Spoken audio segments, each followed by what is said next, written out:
how do we generate a system so that people that buy green freight can actually trust that this is indeed green freight and not just greenwashing? How can the sector collaborate more to make sure that sustainability is our goal and we'll be successful at it?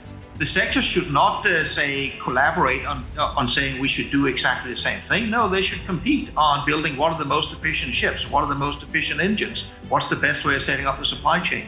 But they should collaborate on standards such as what I mentioned before.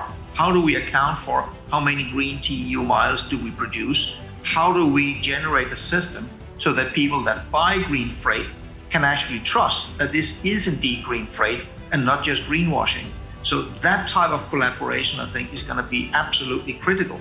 What we are seeing right now, let's take a practical example. In the European Union, under the MRV legislation, shipping lines have been required to report their CO2 emissions on an annual basis for the last few years. And you can say, fine, then somebody is counting. But here's where the gap is. Even though I measure potentially extremely accurately how much carbon emissions do I have from a particular vessel over a year, that is fine. But how much of that is then applied to that one container my customer is shipping from Xiamen to Oslo? That's the key, is the distribution down. And if we don't agree, we're going to end up all over the place. I mean, the container lines have tried for 20 years to put such a standard in place.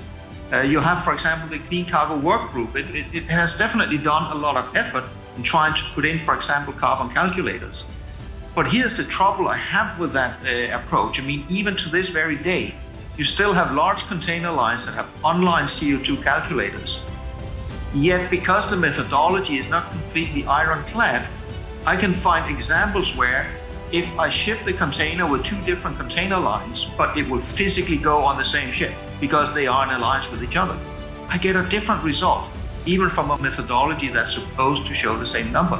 That does not provide me with a great deal of comfort in terms of whether we are accounting correctly or not. So right now, nobody is counting, but that has to come in place, because otherwise it's going to be a free-for-all and you're going to see too much greenwashing going forward.